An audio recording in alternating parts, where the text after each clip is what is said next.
Ouvrir les volets, forcer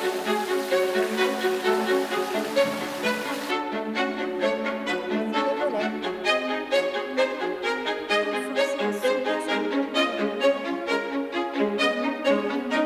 sur le côté, spécifiquement, vraiment au niveau de l'IME et des enfants avec, des troubles, du spectre autistique, la spécificité, c'est qu'on fait aussi ce qu'on appelle les profils sensoriels. Donc, qui vont permettre de mieux, appréhender, les particularités de chaque enfant. Les enfants avec, TSA, ils ont une organisation, cérébrale qui est différente et ils peuvent pas traiter les informations de la même façon. Ils ont ce bagage-là qui est vraiment différent. Il y a ce qu'on appelle, la théorie de l'élagage, en fait, qui se fait pas chez les enfants avec TSA par rapport à des enfants dits, neurotypiques et donc, en fait, quand le bébé, naît, il a tout un tas de neurones prêts à servir. Par exemple, sur le plan auditif, il peut capter, plein d'intonations différentes qui sont, des intonations, qui vont pouvoir servir à plein de langues, différentes. Donc un bébé, en fait, entend toutes les langues et il n'en garde que ce qui va lui servir et en fait, cet élagage qui se fait chez un enfant qui a un développement, on va dire, typique, classique, il se fait pas chez l'enfant, avec TSA ou en tout cas, il se fait différemment. C'est difficile, en fait, pour les personnes avec TSA de l'organiser, en fait, la sensorialité qui leur arrive. On est tout le temps pris par du visuel, de l'auditif. On fait sans arrêt, en fait, le filtre, voilà, d'un petit son, là, par exemple, derrière moi, de la pendule, je sais qu'il est existant, mais je l'occulte pour, pouvoir me concentrer sur autre chose et tout ce travail de tri et de filtre, en fait, il se fait différemment chez l'enfant avec TSA.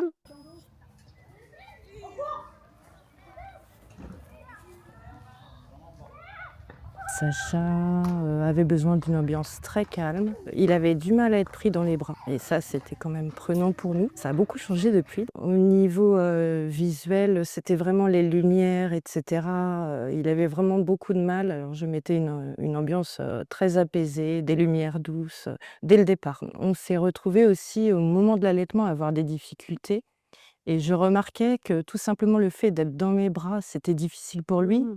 Puis de croiser mon regard.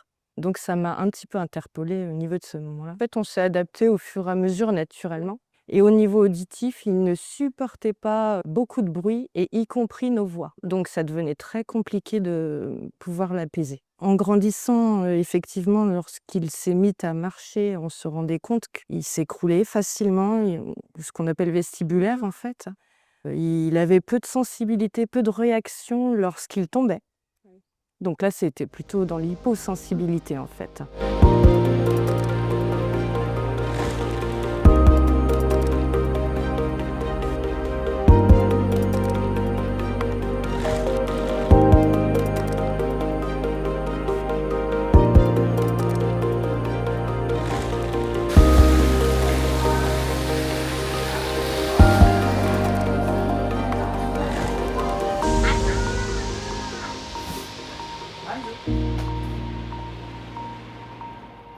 Nous, ce qui va nous intéresser à l'IME, c'est se dire, de quoi l'enfant il a besoin pour se sentir bien, de quoi il a besoin, sensoriellement pour se sentir à l'aise, bien dans sa journée.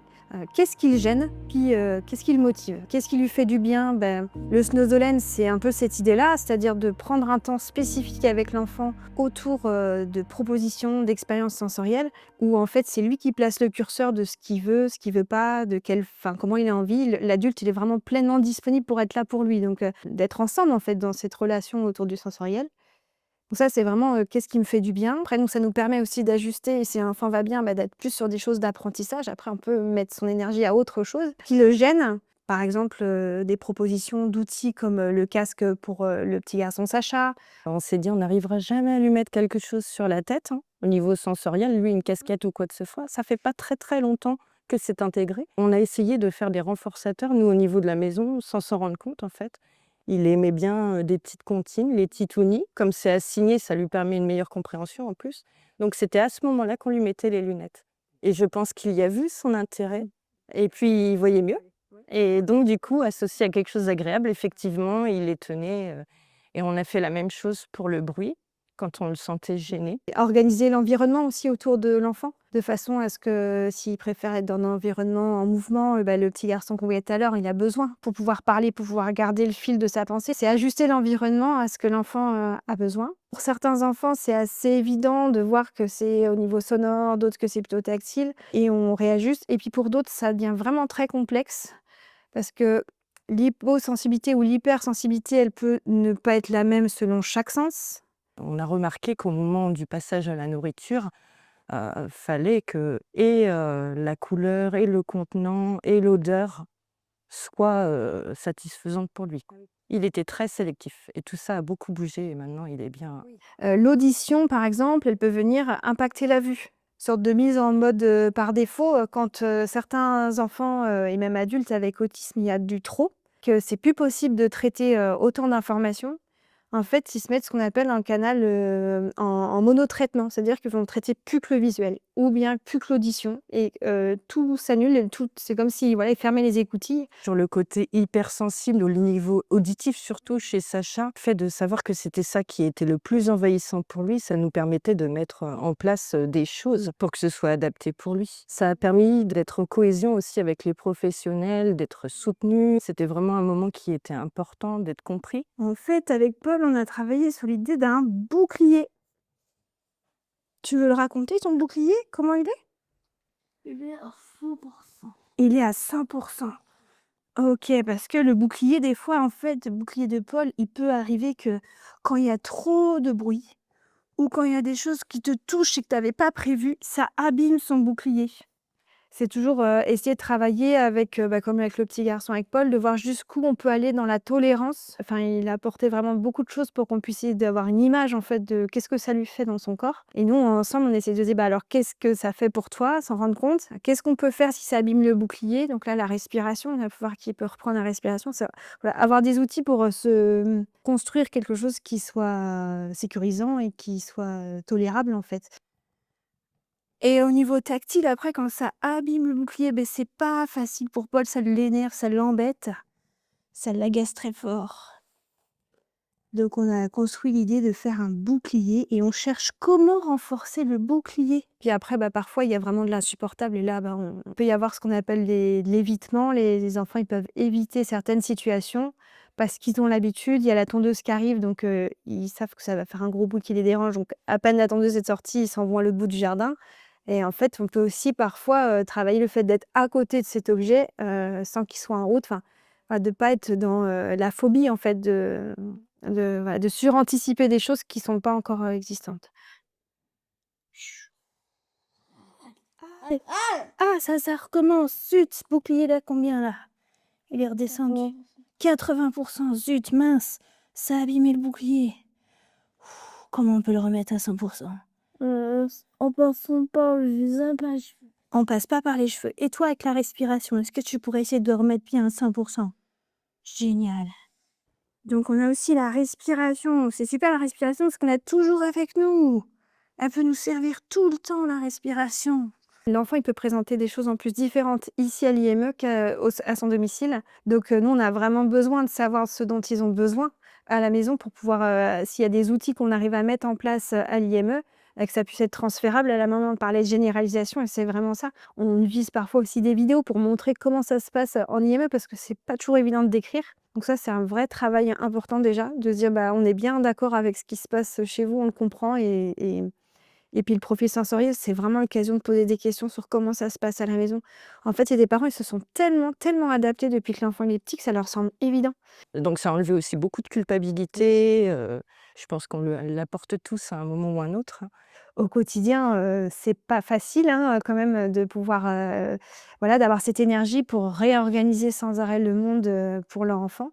Donc ça, on essaye de soutenir un maximum et puis, d'avoir leur expertise parce que vraiment, c'est eux qui connaissent le mieux et puis ils ont le passif aussi de leur enfant. Pour le sommeil, une fois qu'il a été suivi par des professionnels, effectivement, on a eu des petites aides, on a compris qu'il ne pouvait pas, au niveau hormonal, créer certaines, choses qui fassent, que c'est l'hormone du sommeil qui vienne et on lui a apporté.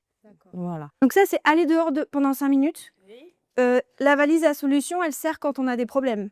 Oui. Quand on a des problèmes parce qu'on n'en peut plus, ça fait trop. Puis aussi, mettre ta carte de débrouiller avec la musique bordel. Voilà, on peut avoir un peu de musique qu'on a choisie, qu'on aime bien. Oui. Casque anti-bruit ou même des petites boules qu'on met dedans, la petite boule qui est, tout à fait. Et mon âne. Demander de l'aide à un adulte parce que parfois on s'en sort pas. Parfois, il y a des enfants qui insistent un peu trop et on a besoin d'un coup de main. profil sensoriel, qui est un questionnaire en fait, qui est un outil, des psychomotriciens et des ergothérapeutes pour, on vient c'est, sous forme de nombreuses questions en fait qui viennent cibler chaque item sensoriel. De là, on a tout plein de chiffres et tout plein de colonnes à organiser et à analyser. À la fin, on en retire un profil sensoriel où on peut dire: «Bah, là, il est plutôt hyper, là, il est plutôt hypo, là, il est vraiment très en différence d'un enfant typique, là, il est un peu différent». Il y a un petit garçon, quand on a grâce au profil sensoriel, en posant des questions, je dis: «Bah, la douche, tout ça, ça se passe bien?» «Oui», et en fait, la maman me dit: «Mais oui, oui, c'est vrai, ça se passe bien, mais j'ai oublié de vous dire, en fait, c'est parce qu'il y a une casquette, un système pour ne pas avoir de l'eau qui vient sur le visage». J'ai dit: «Ah OK, d'accord, et donc s'il y avait douche sans cet outil-là?» «Ah non, c'est pas possible». Elle me dit: «Mais non, en fait, je pourrais pas». Et en fait, non, c'est parce qu'en fait, ils ont déjà fait plein d'adaptations. On a vraiment procédé par étapes et toujours en cohésion avec les professionnels parce que pour lui, comme pour tous les autistes, c'est très important de généraliser. Pour qu'il puisse avoir des acquisitions à n'importe quel lieu, il faut qu'il puisse vivre la même chose dans tous les lieux.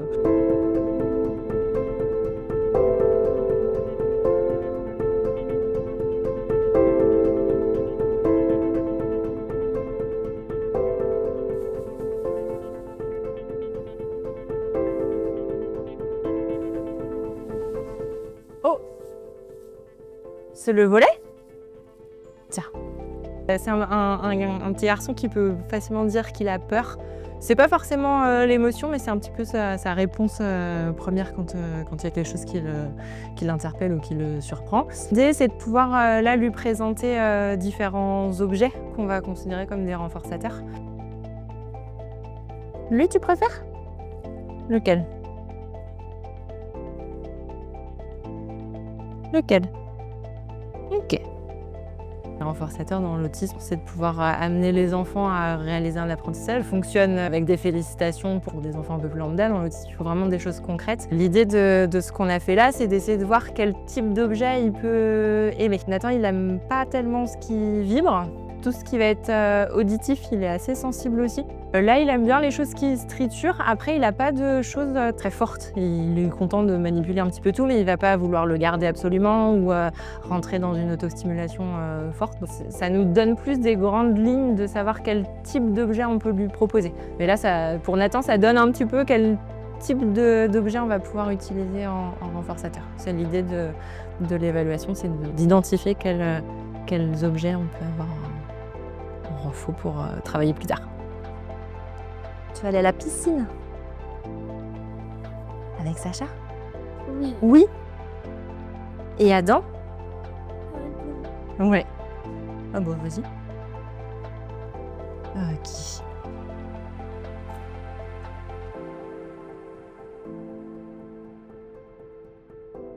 En fait, tout parent qui voit grandir son enfant, c'est satisfaisant, et se dire qu'on a pu mettre une petite pierre à l'édifice, ouais, c'est encore mieux. On se dit que voilà, on a essayé d'être là au bon moment, au bon endroit. Des fois, on fait des loupés, les parents aussi, mais en fait, on apprend ensemble de nos loupés. On essaye vraiment d'être ouais, dans cette coopération. En fait, des fois, on se trompe. Et puis, ensemble, on fait des hypothèses, puis on essaie de se réajuster pour les fois d'après, quoi.